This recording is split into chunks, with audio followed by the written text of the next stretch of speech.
In the year 2347, humanity had spread far beyond Earth. Colonies thrived on distant planets, trade routes connected star systems, and science vessels explored the edges of known space. Yet, despite their achievements, humans never forgot the scars of past conflicts with alien species. The galaxy was vast, beautiful, and dangerous. Every uncharted system held both promise and peril. On board the science vessel Odyssey, a sleek ship designed for deep space exploration, Dr. Ilara Voss sat at her station in the communications lab. Her fingers danced across holographic panels as she analyzed data streaming in from probes scattered light-years away. She was a xenolinguist, a specialist in deciphering alien languages, and her job often felt like solving puzzles no one else could see. But today, something unusual caught her attention. A faint signal emerged from the noise of cosmic radiation. It wasn't loud or clear. It pulsed irregularly, almost blending into the background hum of the universe. Most would have dismissed it as interference or some natural phenomenon, but Ilara's instincts told her otherwise. There was structure to it, patterns that repeated every few seconds. It sounded deliberate. "Captain," she called out, turning toward the bridge where Captain Ryland Drake stood reviewing navigation charts. His tall frame exuded calm authority, though his sharp eyes betrayed constant vigilance. He approached her station, curiosity flickering across his face. "What is it, Doctor?" he asked, leaning over her shoulder to study the waveform displayed on her screen. "It's strange," Ilara admitted, adjusting the audio feed so they could hear it more clearly. A series of low tones filled the air, followed by bursts of higher pitches. "It's not random static. These patterns are too consistent." Drake frowned. Could it be another probe? Or maybe debris transmitting old code? Ilara shook her head. "No, this isn't human-made. And it doesn't match any known alien language either." She hesitated before adding, "But there's something else. Listen closely." She slowed down the playback. Between the tones, faint mathematical sequences became audible. Prime numbers, Fibonacci spirals, and other universal constants. Then came a single phrase, barely decipherable, embedded within the signal. "Save us." The room fell silent. Even the hum of the ship's engines seemed muted. Drake straightened up, his expression unreadable. "Are you sure about this?" "As sure as I can be," Ilara replied. "Whoever, or whatever, sent this message knew we'd understand at least part of it. They used math, the universal language. That much is clear. But why now?" Drake murmured, pacing slowly. "And why us?" The signal originated from a region of space far beyond human reach, a distant galaxy untouched by Earth's explorations. Some crew members suggested ignoring it altogether, arguing that venturing so far would waste resources and risk lives. Others whispered theories about traps set by hostile aliens hiding in the void. Yet, Captain Drake couldn't shake the feeling that ignoring the plea might haunt him forever. If someone, or something, was truly calling for help, how could humanity turn away? Still, he knew making such a decision wouldn't be easy. The stakes were high, and failure could mean disaster. For now, all they had was a mysterious signal and 3 haunting words. "Save us." Whether it was a cry for aid, a warning, or something entirely different remained unknown. But one thing was certain: the discovery had already changed everything. As the Odyssey drifted silently through the endless darkness of space, its crew prepared for what might come next. Whatever awaited them, it promised to challenge not just their skills, but their very humanity. The Odyssey returned to Luna Prime, Earth's gleaming moon base, and the heart of the United Earth Federation. The signal had been recorded, analyzed, and compressed into a report that Captain Ryland Drake now presented to the Council, a group of politicians, military leaders, and scientists tasked with guiding humanity's future among the stars. The council chamber was a vast, circular room with holographic displays floating above the polished marble floor. Representatives from across Earth's territories sat in tiered seats, their faces illuminated by the soft glow of data projections. Drake stood at the center of the room, his posture rigid but his voice steady as he addressed the assembly. "Honorable members," he began, "we have detected a distress signal originating from a distant galaxy. It is not random interference. It is deliberate, intelligent, and desperate." A murmur rippled through the crowd. Some leaned forward, intrigued. Others exchanged skeptical glances. Admiral Cal Armitage, a grizzled veteran known for his no-nonsense demeanor, watched silently from the front row. His weathered face bore scars, both physical and emotional, reminders of countless battles fought to protect humanity. Drake continued, playing the audio of the signal for the council. The haunting tones echoed through the chamber, followed by the faint, deciphered phrase, "Save us." When the recording ended, the room erupted into debate. "This could be a trap," shouted Counselor Mara Hensley, her sharp voice cutting through the noise. She represented Earth's industrial sector and was notoriously cautious about risking resources. "We've faced hostile aliens before. What if this is just bait to lure us into enemy territory?" Others nodded in agreement. Humanity's history was stained with wars against alien species who saw Earth as weak or exploitable. Trusting an unknown signal felt reckless. But Admiral Armitage rose slowly to his feet, silencing the room with his commanding presence. "Counselors," he said, his deep voice carrying weight, "I've fought those wars. I've seen what happens when we ignore warnings. If there's even a chance this message is genuine, can we afford to turn our backs on them? What does it say about us if we do nothing?" His words struck a chord, but doubt lingered. Counselor Elias Tan, a scientist specializing in xenobiology, raised a hand. "Admiral, you make a valid point, but let's consider logistics. Sending a fleet to another galaxy would require immense resources, fuel, manpower, and time. And what guarantee do we have that we'll find anything worthwhile when we get there?" Drake stepped forward again, his expression resolute. "There are no guarantees," he admitted. "But ignoring the signal means assuming the worst without evidence. If this civilization is truly in danger, abandoning them could doom them. And possibly us, if whatever threatens them spreads further." The argument stretched on for hours. Some counselors pushed for immediate action, while others advocated caution. In the end, a compromise was reached. A small fleet would be dispatched to investigate. Led by the warship Invincible, the mission would include the Odyssey for scientific support and 2 escort vessels for protection. If the situation proved too risky, they were authorized to retreat immediately. As the session concluded, Admiral Armitage approached Drake outside the chamber. "You did well in there," he said gruffly, lighting a cigarette despite the disapproving glare of nearby officials. "But don't think this will be easy.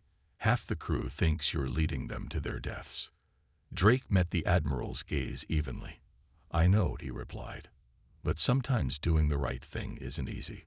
We owe it to ourselves, and to whoever sent that signal, to try." Armitage exhaled a cloud of smoke, nodding slowly.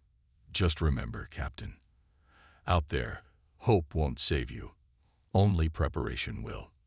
With that, the 2 men parted ways, each lost in thought. Preparations for the mission began immediately, but unease lingered among the crew. They didn't know what awaited them beyond the stars, or whether they'd return at all. Yet, as the ships were readied for launch, one question echoed in everyone's minds. Was this a mission of salvation or folly? The fleet launched from Luna Prime, its ships cutting through the void like arrows fired into an endless night. At the forefront was the Invincible, a massive warship bristling with plasma cannons and shield generators. Flanking it were 2 smaller escort vessels, the Vanguard and the Defiant, and trailing behind was the science vessel Odyssey. Together, they formed a small but formidable armada, humanity's first step toward answering a cry for help that had crossed galaxies. For months, the journey stretched on. Faster than light drives reduced the travel time significantly, but the distance to the signal's origin was still immense. Days blurred into weeks as the crew settled into routines aboard their respective ships. Yet, no amount of routine could dispel the growing tension. The unknown loomed large in everyone's minds, and whispers of doubt spread like wildfire. Captain Ryland Drake spent much of his time pacing the bridge of the Invincible. He rarely slept, haunted by the weight of leadership. Was he making the right decision? What if this mission ended in disaster? His second-in-command, Lieutenant Commander Soren Malik, noticed his unease during one late-night shift. "You're thinking too hard, sir," Malik said lightly, leaning against the railing near the captain's chair. "If you keep this up, you'll wear a hole in the deck." Drake managed a faint smile. "Just trying to stay sharp, Malik. This isn't exactly a milk run." "No kidding," Malik agreed, his tone turning serious. "But we knew what we signed up for. Whatever's out there, we'll face it together." Drake nodded, appreciating the younger officer's optimism. Still, even Malik couldn't ignore the strangeness surrounding them. As the fleet ventured deeper into uncharted space, the cosmos seemed to grow darker, quieter, as though holding its breath. Strange phenomena began to occur. Nebulae shifted unpredictably, gravitational anomalies tugged at the ship's navigation systems, and ghostly echoes filled the comms channels. On the Odyssey, Dr. Ilara Voss worked tirelessly to analyze these anomalies. Her lab was cluttered with holographic displays showing star maps, energy readings, and fragments of the mysterious signal. One night, while reviewing data from the probes ahead of the fleet, she discovered something startling.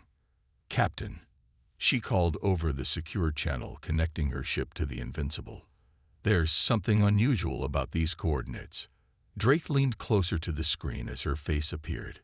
"What is it?" "The signal's pattern has changed slightly," she explained, pointing to a series of numbers on her display.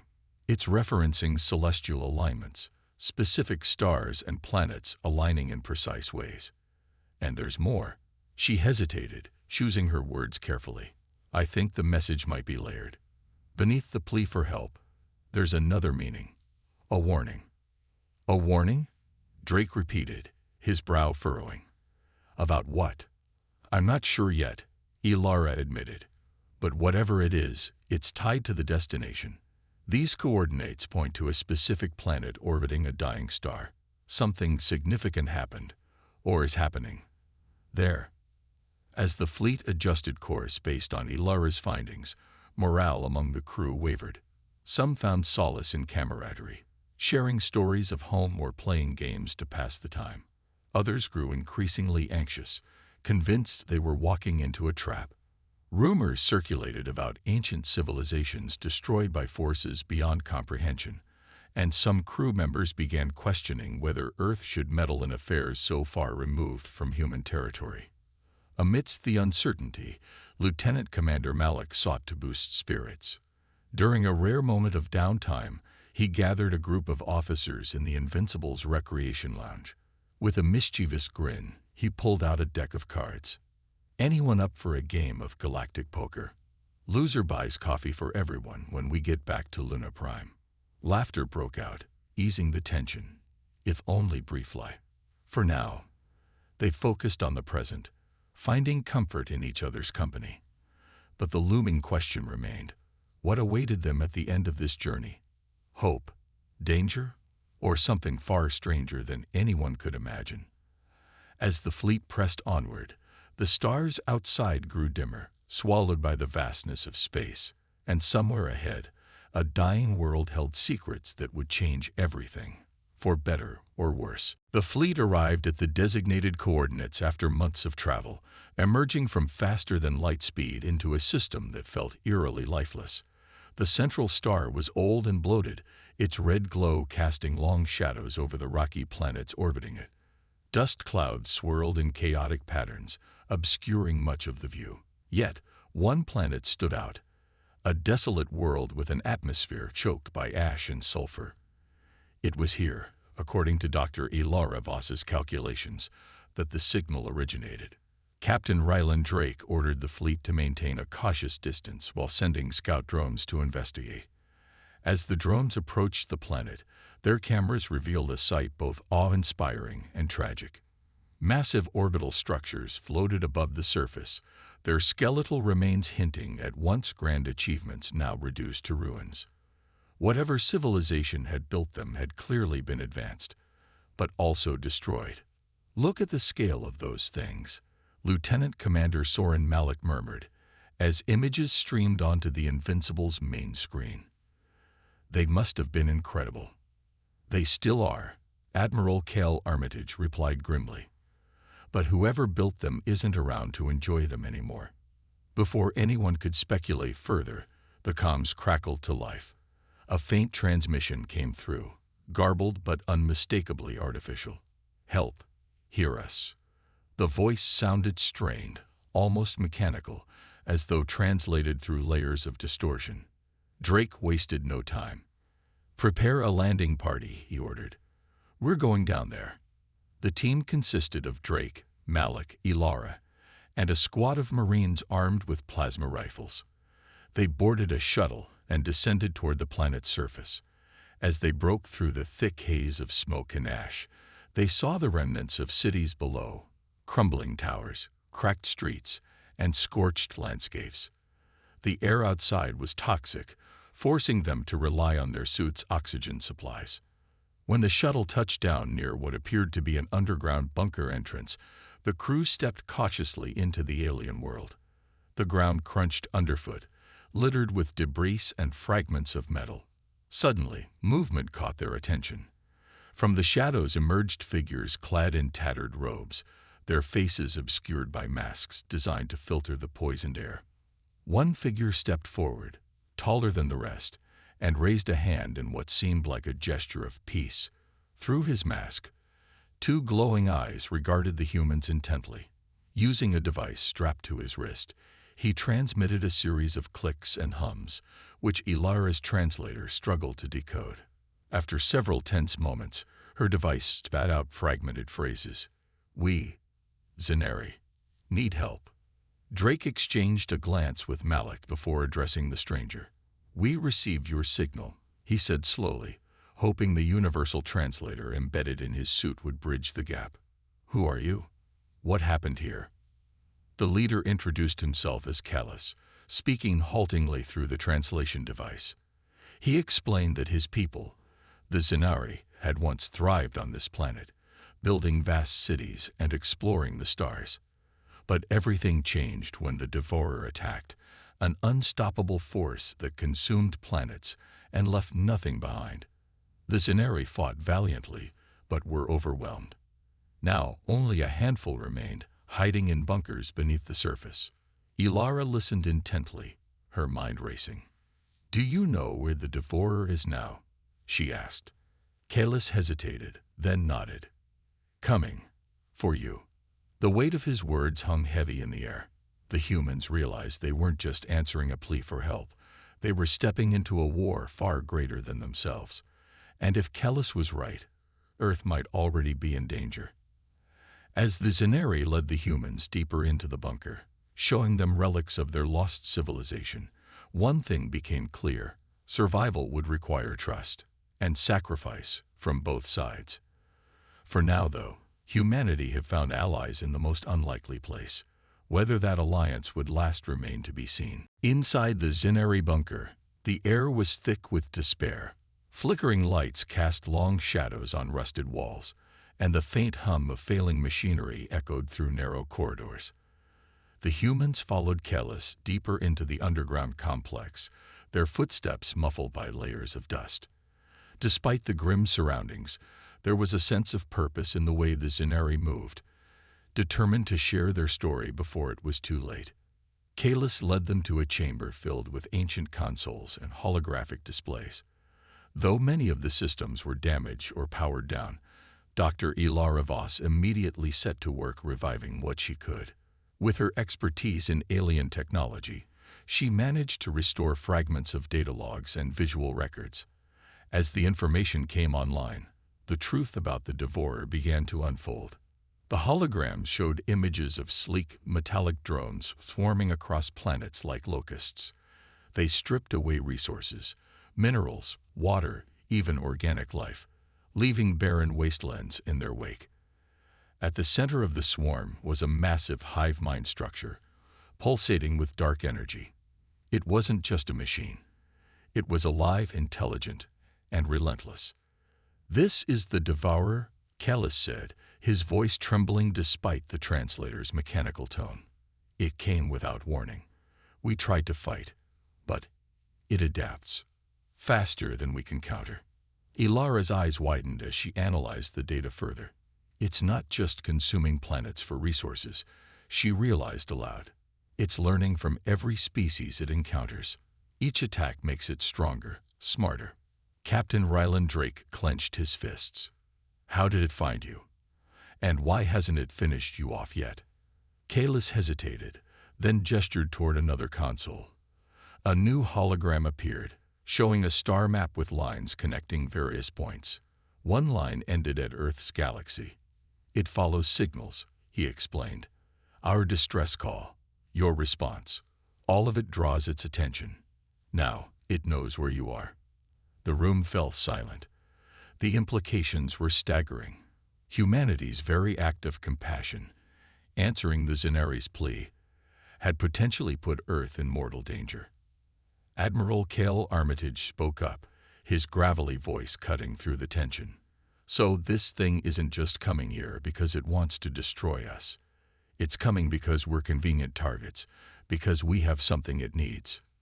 "Yes," Kalis confirmed solemnly, "and it will not stop until everything is gone." Lieutenant Commander Soren Malik stepped forward, his sharp mind already racing ahead. "If it's following signals, then maybe we can use that against it. Mislead it, trap it somehow. But first, we need to know more about how it operates." Ilara nodded, scrolling through more recovered data. She discovered schematics of the Devourer's drones and notes on their vulnerabilities. However, the central hive mind remained a mystery. It seemed impervious to conventional attacks. Drake turned to Callus. "You said you fought back. Did anything work? Anything at all?" Callus exchanged glances with his fellow survivors before answering. "We created weapons, energy-based tools designed to disrupt its systems, but they were not enough. Without sufficient power, our efforts failed." Malik's eyes lit up. "Power sources, that's key. If we combine your tech with ours, maybe we can build something stronger, something capable of taking it down." The idea sparked hope among the group, though it came with risks. Building such a weapon would require time and resources, and the Devourer was already en route. Scout drones detected signs of the swarm approaching faster than anticipated. Every second counted. As the humans and Zenari began collaborating, sharing knowledge and pooling materials, a fragile alliance formed. For the first time since their arrival, the crew of the fleet felt a renewed sense of purpose. This wasn't just about saving themselves or the Zenari. It was about stopping a threat that could extinguish countless civilizations. But as they worked together, one question lingered in everyone's minds. Could they truly defeat something so vast, so relentless, or were they simply delaying the inevitable? For now, there was no time for doubt. The clock was ticking, and survival depended on unity and ingenuity. The bunker buzzed with activity as humans and Zenari worked side by side to construct a weapon capable of defeating the Devourer. Blueprints were drawn, materials scavenged, and energy sources were routed from the dying planet's core. Yet, despite the shared goal, tensions simmered beneath the surface, not just among the crew but within themselves. Captain Ryland Drake stood in the command center of the Invincible, staring at a holographic map of the system. The swarm was closing in faster than expected, its drones spreading like ink spilled across space. Admiral Cale Armitage joined him, his expression grim. "We don't have much time," Armitage said, lighting another cigarette. "If this plan fails, we'll need a backup strategy." Drake nodded but remained silent. His mind raced with conflicting thoughts. Was it worth risking the lives of his entire crew for a species they barely knew? Or was retreat the wiser choice? To warn Earth and prepare for war? Back on the planet, Lieutenant Commander Soren Malik supervised the construction effort. He moved between teams, offering guidance and encouragement. Despite his outward confidence, he couldn't ignore the whispers of dissent spreading among the crew. Some believed staying to fight was reckless. Others argued that leaving would betray their moral duty. One evening, during a rare break, Malik found himself sitting beside Dr. Ilara Voss near the bunker's makeshift mess hall. She looked exhausted, her face smudged with grease from hours spent repairing alien machinery. "You've been quiet lately," Malik said gently. "What's on your mind?" Ilara sighed, rubbing her temples. "I keep thinking about what Callus said, that our response drew the Devourer's attention. What if we're making things worse? What if Earth is already doomed because of us?" Malik hesitated before replying. "We can't think like that. If we abandon the Zenari now, we lose more than just an alliance. We lose a chance to stop this thing before it reaches Sol." "But at what cost?" she countered. "Every decision we make feels like gambling with people's lives." Malik didn't have an answer. Instead, he changed the subject. "Do you trust them, the Zenari?" Ilara glanced toward the corner of the room where Callus sat with his people, deep in conversation. "They're desperate, Malik. Desperation makes people unpredictable. But I think they're telling the truth. They've lost everything. They wouldn't risk lying now." Before Malik could respond, Captain Drake entered the room, calling for an emergency meeting. The crew gathered quickly, their faces tense with anticipation. "The situation has changed," Drake began, his voice steady but heavy. "Scout drones confirm the Devourer will reach this system within days. Our window for action is shrinking." He paused, letting the gravity of his words sink in. "Some of you may feel we're fighting someone else's battle. And maybe we are. But ask yourselves, if we run now, how many other civilizations will suffer the same fate as the Zenari? How long until Earth becomes another target?" A murmur rippled through the group. Drake raised his hand for silence. "I won't force anyone to stay. Those who want to leave can board the shuttles back to the fleet. But those who choose to stay must understand the risks and accept them." For a moment, no one spoke. Then Lieutenant Hannah Reyes stepped forward, her jaw set firmly. "I'm staying," she declared. "If there's even a chance we can stop this thing, I'm not walking away." Others followed her lead, raising their hands or nodding in agreement. Slowly, the dissent faded, replaced by determination. Even those who had doubted began to see the mission not as a burden, but as a responsibility. As the meeting ended, Malik approached Drake privately. "You handled that well, sir." Drake gave a faint smile. "Let's hope it's enough." With renewed resolve, the crew returned to work. Time was running out, and failure wasn't an option. For better or worse, humanity's fate, and the Zenaris, now rested in their hands. The bunker became a hive of frantic activity as humans and Zenari worked around the clock to construct the weapon that might save them all. The design was ambitious, a massive energy cannon powered by the planet's unstable core, capable of emitting a pulse strong enough to disrupt the Devourer's systems. But ambition came with risks. Every step forward felt like walking on thin ice, and failure wasn't just an inconvenience. It could mean death. Dr. Ilara Voss led the technical team, her sharp mind piecing together fragments of alien technology with human engineering. She worked tirelessly, her hands covered in grease and burns from molten metal. Despite the grueling hours, she refused to slow down. "If we don't get this right," she told Malik one night, "nothing else matters." Malik nodded, his own exhaustion evident in the dark circles under his eyes. He had taken charge of coordinating logistics, ensuring materials reached the right teams at the right time. It was a chaotic job, but he thrived under pressure. Still, even he couldn't ignore the growing list of problems plaguing their efforts. The first major issue arose when the power conduits linking the cannon to the planet's core began overheating. Sparks flew, and alarms blared as engineers scrambled to contain the surge. One of the Zenari technicians, a wiry figure named Trellis, shouted instructions in his native tongue, his voice barely audible over the noise. Together, they managed to stabilize the system, but not without cost. 2 crew members suffered minor injuries, and valuable time was lost. Then came sabotage, or what looked like it. Late one night, someone tampered with the targeting array, causing critical components to short-circuit. Suspicion flared among the crew. Were the Scifi trying to undermine them? Or was it one of their own, driven by fear or doubt? Captain Drake ordered an investigation, but no evidence surfaced. For now, tensions simmered unresolved. Despite these setbacks, moments of hope began to emerge. As humans and Scifi collaborated, barriers between them started to crumble.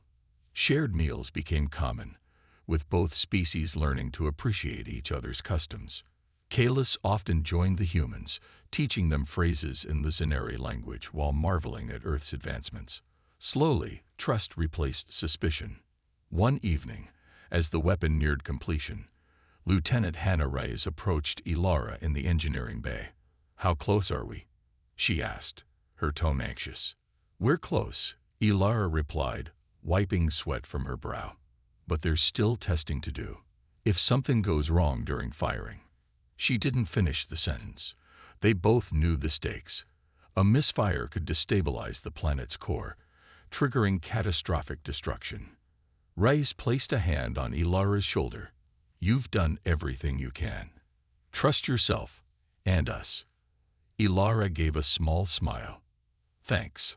I'll try." Meanwhile, outside the bunker, scout drones continued monitoring the Devourer's approach. Its swarm grew larger with each passing hour, blotting out stars as it advanced. The sight filled everyone with dread, but also urgency. There was no turning back now. As dawn broke over the ash-choked horizon, the final piece of the weapon clicked into place. Exhausted but triumphant, the crew gathered around the massive cannon, its sleek surface gleaming faintly in the dim light. Captain Drake addressed them. His voice steadied, despite the weight of what lay ahead. "This weapon is our best chance," he said. "It won't be easy, and it won't be safe. But if we succeed, we'll protect not just ourselves, but countless others. Remember why we're here: for Earth, for the Scifi, and for every life worth saving." Cheers erupted, though they were tinged with nervousness. Everyone knew the battle was far from over. The Devourer was almost upon them, and the weapon had yet to be tested. Failure would mean annihilation. Yet, amidst the fear, there was unity. Humans and Scifi stood side by side, ready to face whatever came next. For the first time since arriving, they felt like more than allies. They felt like family. And so, with trembling hearts and unwavering resolve, they prepared for war. The moment they had feared and prepared for finally arrived. The Devourer's swarm descended upon the planet like a storm of metal and shadow, blotting out what little light remained in the sky. Billions of drones filled the atmosphere, their sleek forms glinting ominously as they spread across the surface. Each drone pulsed with dark energy, feeding off the planet's resources and leaving destruction in its wake. Captain Ryland Drake stood on the bridge of the Invincible, his jaw clenched as he watched the scene unfold on the main screen. The view was overwhelming. Waves of drones sweeping over cities, stripping away every trace of life. It wasn't just an attack, it was annihilation. "Engage defensive protocols," Drake ordered sharply. "Protect the bunker at all costs." The fleet sprang into action. Plasma cannons roared to life, firing bursts of energy that tore through clusters of drones. Escort ships darted around the battlefield, drawing fire and creating openings for counterattacks. But for every drone destroyed, 2 more seemed to take its place. The swarm was endless, relentless. On the ground, Lieutenant Commander Soren Malik led a team guarding the bunker where the weapon was housed. They set up barricades using debris from the ruins, fortifying their position against the advancing horde. The air crackled with tension as the first wave of drones approached. "Hold your fire until they're close," Malik instructed, gripping his plasma rifle tightly. His voice was calm but carried an edge of urgency. "We can't waste ammo." The crew obeyed, waiting until the drones were almost upon them before unleashing a barrage of energy blasts. The drones exploded in showers of sparks, but reinforcements kept coming. Despite their fierce resistance, the defenders began to falter under the sheer numbers. Inside the bunker, Dr. Ilara Voss worked frantically to stabilize the weapon's power core. Sweat dripped down her face as alarms blared around her. "Come on," she muttered, adjusting controls with trembling hands. "Just a little longer." Kellis stood nearby, watching her with a mixture of hope and despair. "Will it work?" he asked quietly. Ilara didn't look up. "It has to." Above them, Admiral Kel Armitage coordinated the fleet's efforts, barking orders over comms channels. "Focus fire on the central hive mind," he commanded. "If we can disable that, the rest might fall apart." But targeting the hive mind proved nearly impossible. It hovered at the edge of the system, protected by layers of drones and shielding. Every attempt to reach it ended in failure, forcing the fleet to retreat temporarily and regroup. As hours turned into what felt like days, casualties mounted. Ships sustained heavy damage, and ground forces struggled to hold their positions. Morale wavered, and whispers of defeat spread among the crew. Yet, amidst the chaos, moments of heroism shone brightly. Lieutenant Hannah Reyes single-handedly held off a group of drones long enough for wounded soldiers to retreat. Trellis, the Zenari technician, sacrificed himself to repair a critical breach in the bunker's defenses, and Malik rallied his team with unwavering determination, reminding them why they fought, not just for survival, but for something greater. Finally, after what seemed like an eternity, Ilara's voice crackled over the comms. "Weapon is online. Ready to fire." Drake exhaled sharply, relief washing over him. "All units, prepare for final assault. Draw their attention while we activate the cannon." The fleet launched a desperate diversionary attack, luring swarms of drones away from the bunker. Meanwhile, Ilara initiated the countdown sequence, her heart pounding as the numbers ticked down. But there was one problem. They needed someone to pilot a heavily modified fighter directly into the hive mind to ensure the weapon's pulse reached its target. It was a suicide mission, and everyone knew it. Malik stepped forward without hesitation. "I'll do it," he said firmly, meeting Drake's gaze. "This is my plan, my responsibility." Drake hesitated, torn between duty and emotion. Then, reluctantly, he nodded. "Make it count, Malik." As Malik climbed into the cockpit, the weight of his decision settled over him. He thought of Earth, of the people counting on him, and of the fragile alliance forged in this fight.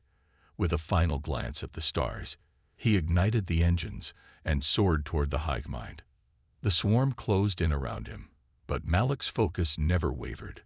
This was humanity's last stand, and he wouldn't let them down. The cockpit of Lieutenant Commander Soren Malik's fighter was a cacophony of alarms, flashing lights, and the deafening roar of engines as he hurtled toward the central hive mind. The swarm reacted instantly, shifting its focus to intercept him. Drones swarmed like angry bees, their dark forms blotting out the stars as they closed in from all sides. Malik's hands moved with precision over the controls, dodging blasts of energy and weaving through tight formations of drones. His heart pounded in his chest, but his mind remained eerily calm. This was it, the culmination of everything he'd worked for, fought for, lived for. He wasn't just piloting a ship. He was carrying the hopes of two species on his shoulders. "Malik, you're cutting it too close." Captain Drake's voice crackled over the comms, strained with urgency. "You've got 30 seconds before the weapon fires." "I'm fine, sir," Malik replied tersely, his eyes locked on the massive, pulsating structure ahead. The hive mind loomed larger with each passing second, its surface writhing with alien machinery and glowing veins of energy. It looked alive, malevolent and unyielding. Behind him, the fleet launched a final desperate barrage to draw the swarm's attention away from Malik's approach. Plasma cannons lit up the void, and escort ships darted erratically, sacrificing themselves to create openings. On the ground, Dr. Ilara Voss monitored the weapon systems, her voice steady despite the tremor in her hands. 20 seconds to firing sequence. Kalis stood beside her, gripping the edge of the console so tightly his knuckles turned white. "He will make it," he murmured, though whether he was trying to convince himself or reassure Ilara was unclear. Malik's fighter shook violently as a drone clipped its wing, sending sparks flying across the viewport. He gritted his teeth, fighting to maintain control. Another blast grazed the hull, and warning alerts blared in his ears.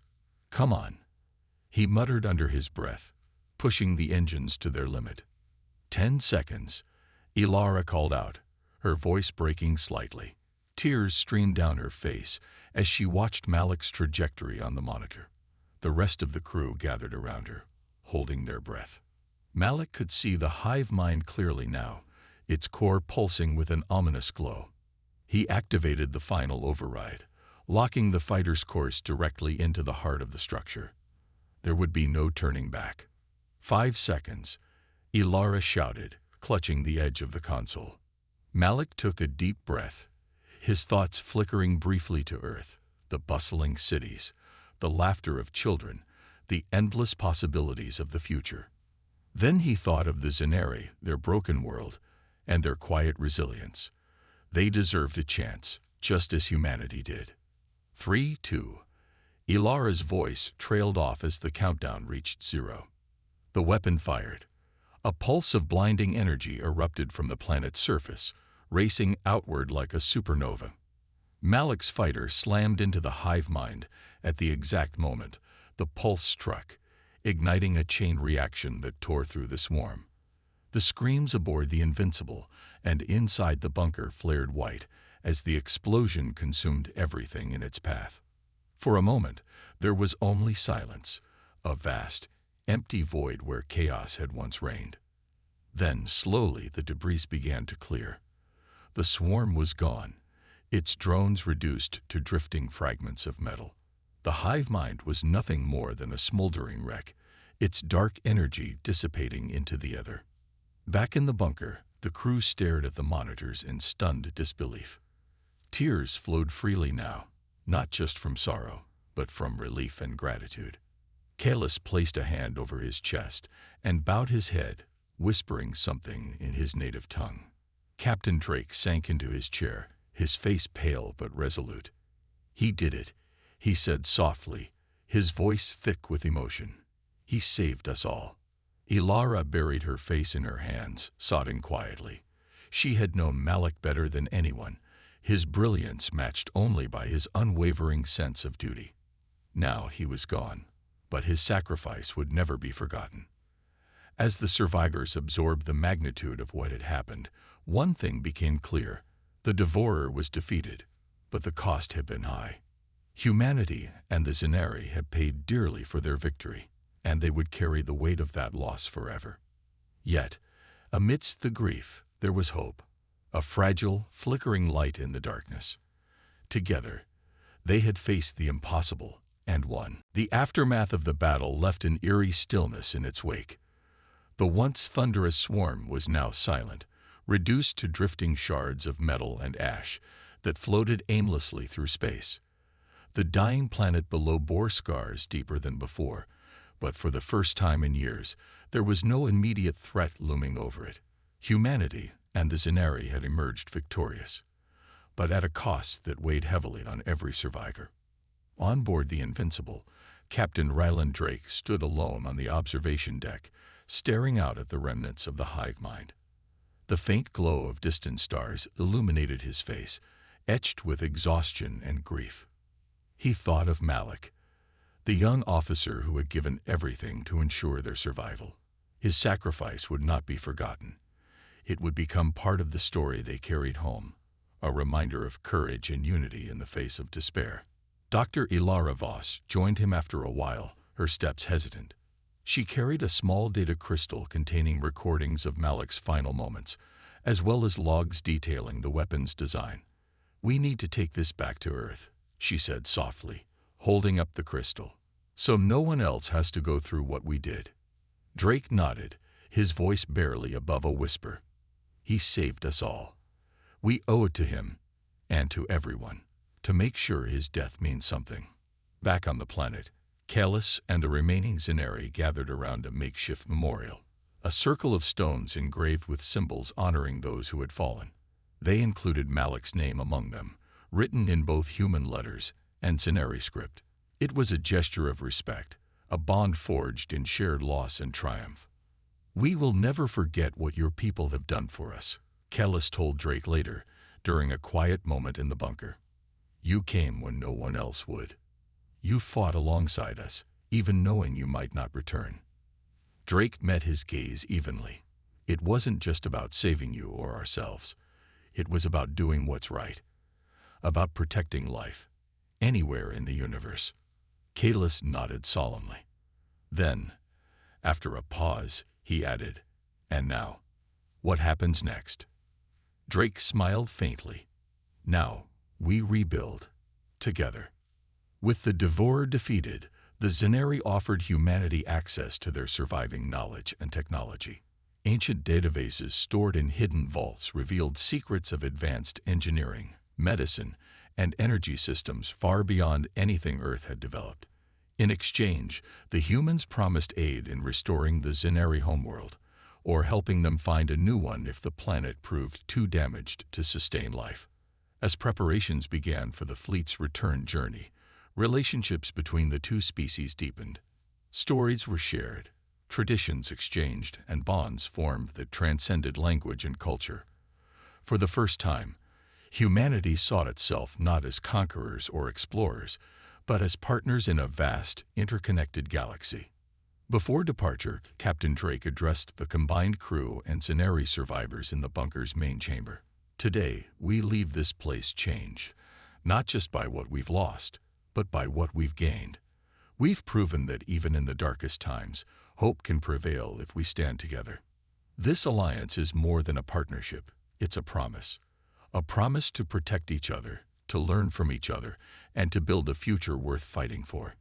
His words resonated deeply, earning nods and murmurs of agreement from both humans and Zenari.